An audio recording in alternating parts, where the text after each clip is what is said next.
See, I was invited to do a talk at my old school, right? I was invited because I'm an example, right? I'm an inspiration to these dweebs, right? I get invited. Right? And I thought it was going to be a laugh, right? But it was a serious talk. It's all the head boys, all the prefects with the badges, kids who would have been fucking finished at my time at school, right? The big perm, yo, I'm the head boy, Cav. Just want to say it. And they were asking me questions, right? It was a Q&A. I was like, all right, fucking better take this pretty serious. And the kid, he started off by asking me what kind of child I was at school. And I told him, I was honest. I told him I was quite a nervous child. I used to worry. I was anxious. I was overweight. I got called names. I got called fatty. Fatty boom boom. Chunk. Chubba. And the kid never laughed. He was deadly serious. And he said, oh, so fat shaming existed when you were at school. And that is when you realise how rapidly time is moving. I'm telling these kids about the 90s as though it was the fucking Victorian era. He's asking me if people were fat-shamed at school in the 90s. I'm fucking fat. You get fat-shamed. You get skinny-shamed, specky-shamed, spotty-shamed, ginger-shamed, buck-teeth-shamed, dog breath-shamed, big ears-shamed. Your dad's an alky, shamed. Your mum would get it, shamed. Adidas 4-stripe trainers, shamed.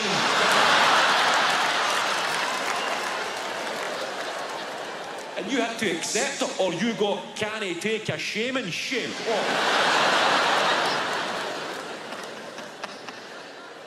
It was part of the fucking curriculum in the 90s, taking a right good shaming. I used to get shamed every day. Fatty, chunk, chubba. I used to have having to do the thruffle shuffle in PE just to win over the crowd.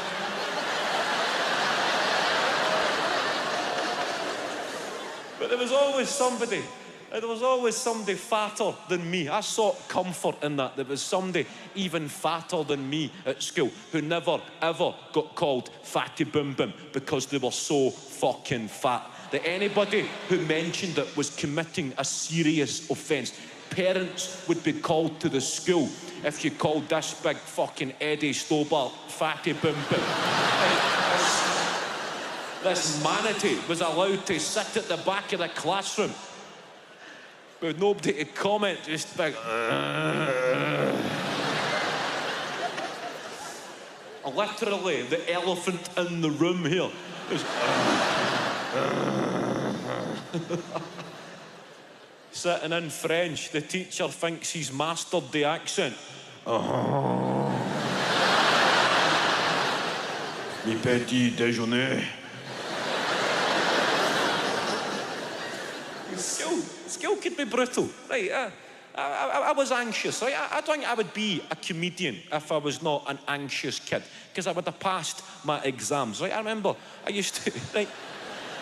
forgetting how to spell the word who during an exam, because I get myself worked into such a frenzy about how much this exam was going to define my entire life. I'm writing this essay, I'm flying through it. He had wanted to know who, and I came to the word who, and who? Come on, Kev, fucking write who, man. Come on, who? How the fuck do you spell who? H. It's H in it. A W at the start is so far from your mind, right? Well, it's definitely not going to be a W at the start because it's who. It's no whoa.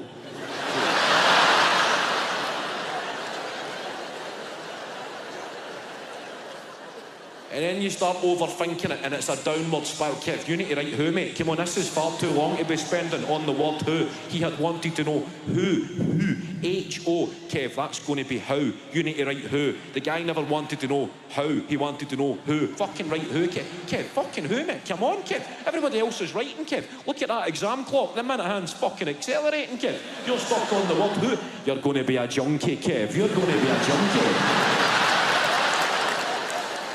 Can't down, Kev. Get that voice out your head. You're going to be a junkie. Junkie, I'm not going to be a junkie. Fucking spell who then, junkie boy? Junkie. Come on, Kev, just fucking settle down, mate. H. Right, you've got H. Right, let's get who.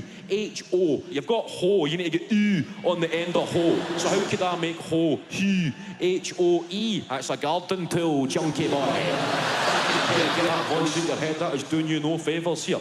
H-O-E. H-O-O. He had wanted to know ho. Ho.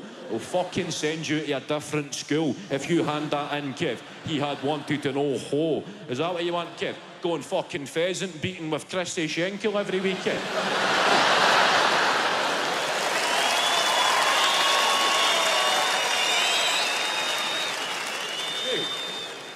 Probably, by definition, right, I'm a millennial, right, but an older millennial. I'm probably, I can relate to both worlds, right? I still remember a childhood without the internet, right? No, you had to make up your own games. I'm probably the last generation who will remember a childhood without the internet. Will remember having to learn how to be bored. Right, just going a fucking walk, just being you, just picking a fucking leaf off a hedge and just crushing it, just going a fucking walk. Just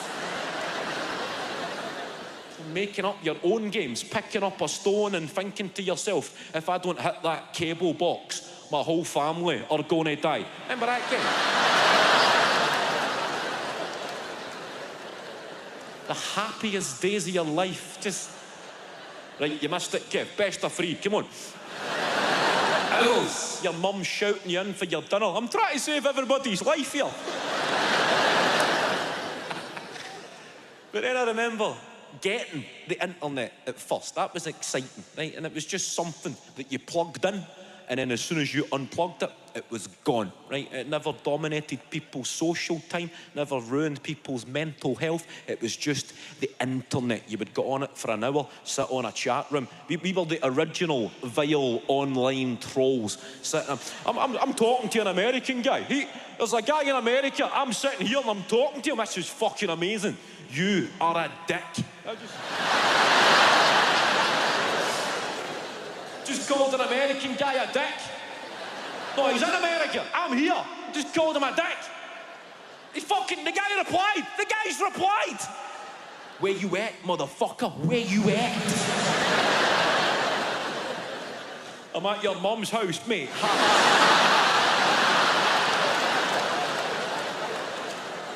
This is fucking brilliant, isn't it?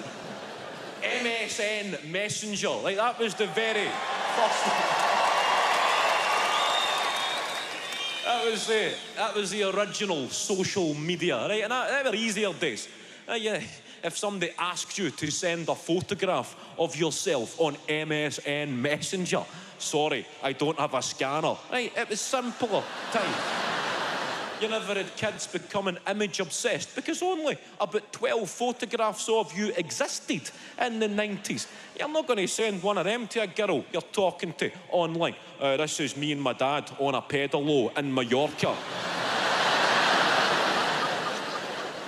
An hour goes by, only 17% of the photograph has downloaded down the screen. Trying to keep the conversation going whilst looking at the top 17% of you and your dad. Just your wee plastic tube round your neck where you kept your potatoes. I'll send the rest later. My mum has to use the house phone. I like a night out. I'm getting to that age. I'm grown up. I've got mates, getting married and having children. This is new to me. My life's changing. You don't get a night out as often. The weekend is no longer an excuse in itself. You don't get a night out. It's rare. But when they happen, it's a rollover and they go on far too long. I think anybody can party like the newly married man, the new father. I hear One Direction singing. They're gonna go crazy, crazy, crazy. Until they see the sun, and rappers singing, gonna party until 6 in the morning. All these parties that have got scheduled end times. That's not what happens when your mates start getting married and having children and you get a night out. They go on far too fucking long. People don't want to go back to the life that they're creating for themselves. Mayhem ensues at the suggestion of a 6 a.m. curfew. These want to call it a night. Want to fuck, man. 1 more hour. The spar's open. We'll go and get cans.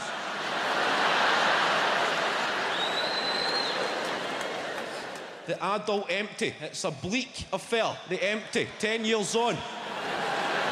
Some paranoid wreck walking through your living room looking for a Nokia charger.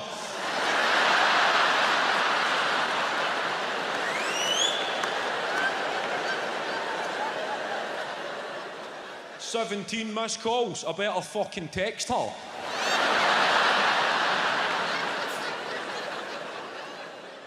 Highlights of a game of FIFA on the PlayStation that was finished about 3 hours ago. Still playing. 2 guys snorting cocaine, talking about a fight they had in primary school.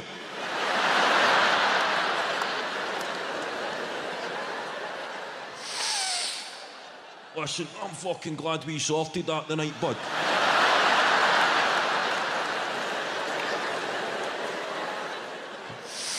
Me and all, mate, I was out of order that playtime. I was out of order. 35-year-old guy still using expressions like playtime. That was me, it was out of order, mate. I'm the one that kept throwing fizzy cola bottles at you. I knew.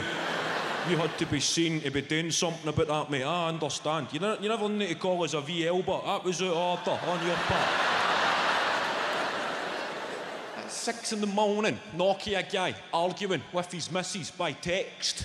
"I told you I was having a mad one." His only justification for having a mad one. He fucking told her he was having a mad one. And then staying on the offensive. I thought you were going to your mum's to watch Strictly anyway. It's fucking 6 o'clock in the morning, Ryan. How the fuck am I supposed to know what time Strictly finishes?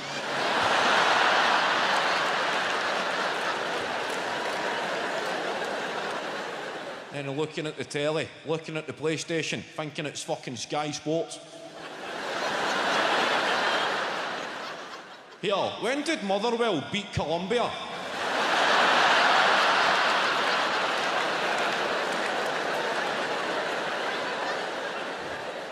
That's fucking some result for the well, isn't it? Colombia have their full team playing, aye? I should stock money on that. 7 red cards. Is there a bit of needle between the two? 6 a.m. That's tough. Watching guys grow up against their will. Watching somebody going through an old VHS case that's been used as a joint rolling station for years. Raking through the paraphernalia, trying to find something smokable. There's a bit of green in there, press my finger on that. There's plenty here, gentlemen, the night is but young. A bit of green stuff, tobacco, scrape that in. Hells, there's always hells in the rolling tray. I thought I'll put the pubes in, who gives a fuck?